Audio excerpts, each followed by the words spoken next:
Sveiki gyvi! Rudenėjant Utena ruošiasi 750 metų sukakčiai. O Utenos kraštas gyvena kasdienį įprastą gyvenimą. Šiandien keliausime į Daugailius. Bet prieš tai dar sužinosite, kaip išsirinkti tinkamą medų.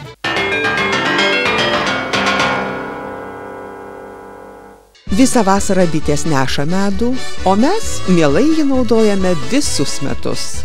Tik ar žinome, kokių rūšių yra medus? Kaip mes vadinam Lietuvoje medų? Tai yra pavasarinis, tai yra gegužės mėnesio, vasaros medus ir rudens. Dar yra vadinamas toks miško medus. Tai miško medui daugiausiai yra ne nektaro kilmės medaus. Ne nektaro, ne žiedų kilmės medaus. Tai yra lipčius.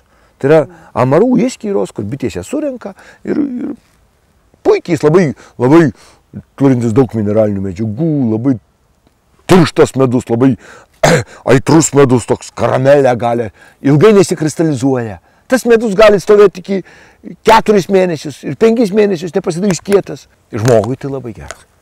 Žmogui vienas iš tokių medų, kur labai stiprus. Aišku, tokio medaus nelabai galima valgyti, jeigu, žinot, žmogui su kepenėjim gal blogai. Kur dar kepenys daugiau mineralais apkrauni, žinot, tai tokio ne.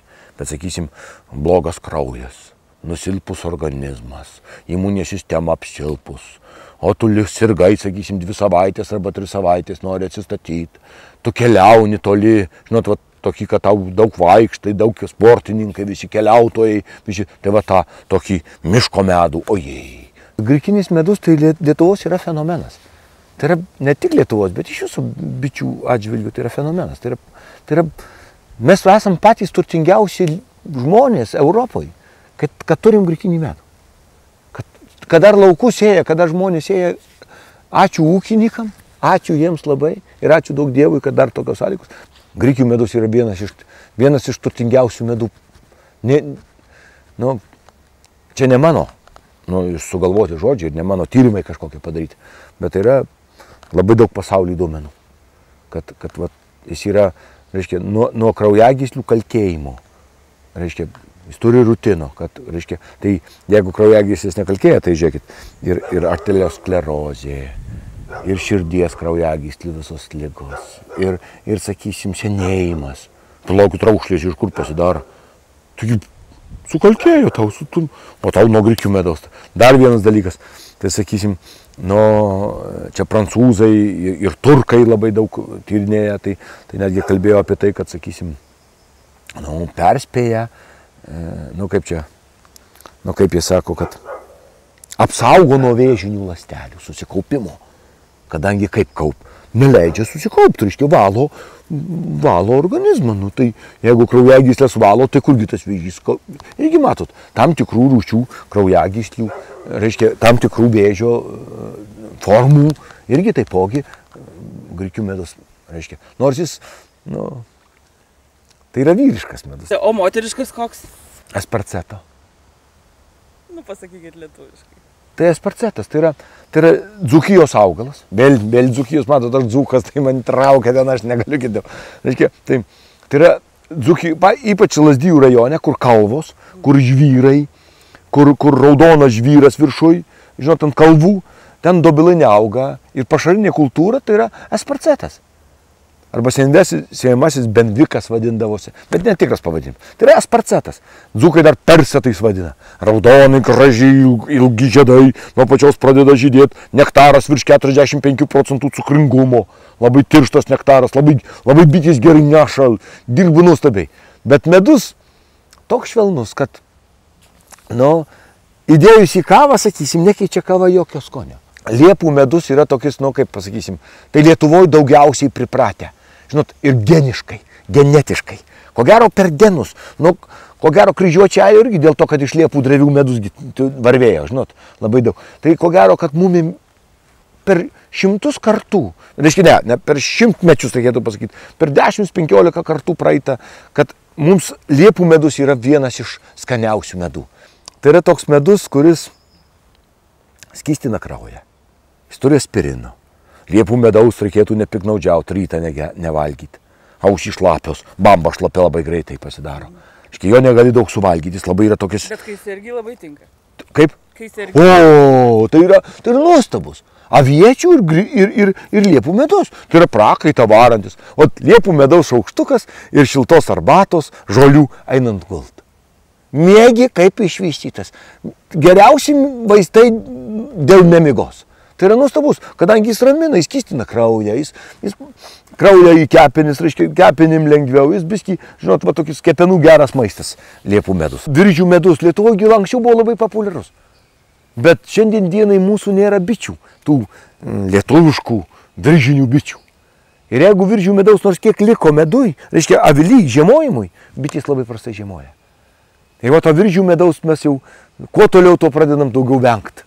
O viržių medus turintis vieną iš stipriausių savybių. Tai yra tokis žiedų medus, kuris yra vienas stipriausias medus Lietuvoje. Reiškia, pagal diastazinį skaičių, pagal fermento amilazės kiekį medui. Tai už grikių stipresnis? Dar stipresnis. Dar stipresnis. Kitų būdų, ten kitas, čia rutinas, o ten dar kitų būdų. Ir jau kvepia taipogi tokius labai tirštas, pirštą kišišė, kampiai išlenta. Kai želatinas, jis nebėga per koštuvį, jį reikia specialiai spaust, ten su spaustuvai specialiai veža senus kočius. Yra labai sudėtinga dirbti, bet labai. O kaina yra vėl ta pati. Žinot, nepasakysi. Žmogus Lietuvoje labai nedaug renkasi. Jam reikia kur pigiau. Tai. Kam tada važiuoti į tuos viržius, sukti šitaip sunkiai medų, jeigu tu gali gauti biskį pigiau, reiškia biskį kitą. Tai va, vis tiek tau medus.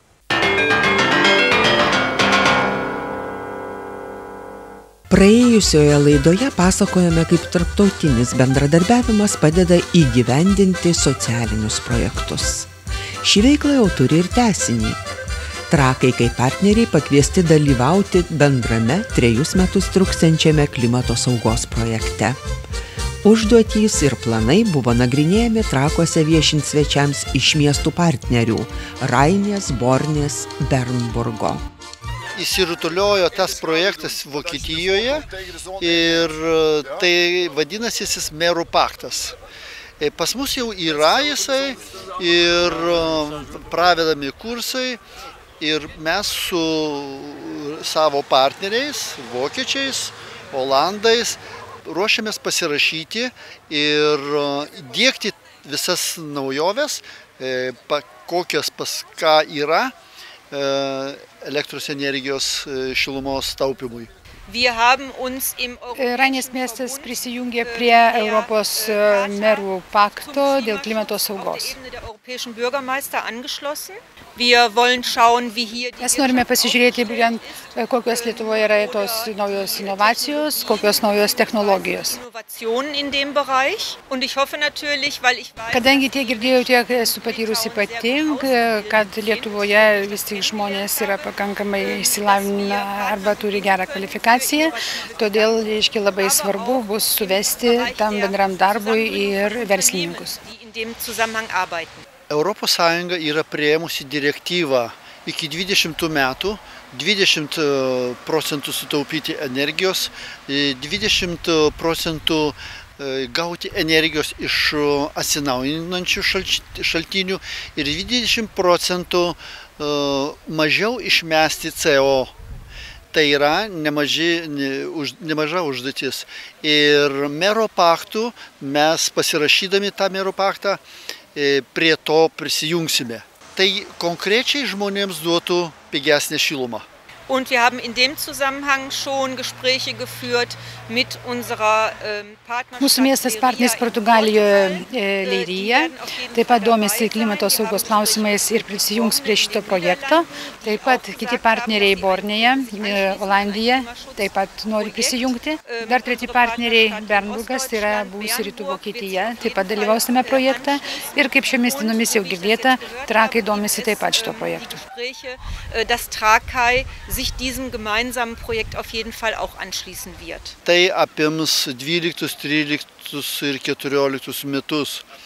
Tai yra plati programa. Svarbu, kad mes žinotumėm tikslus savo, konkrečius tikslus ir užsibrėžtus tikslus ir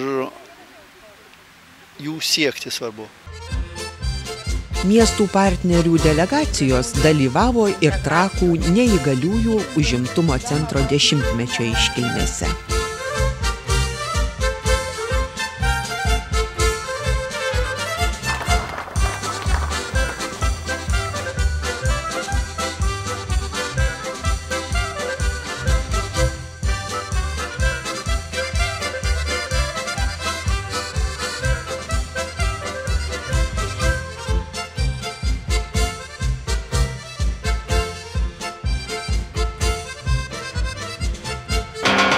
Utenos kraštas gyvena kasdienį įprastą savo gyvenimą. Su darbais, su šventėmis. Po pertraukėlės keliausim į Daugailius.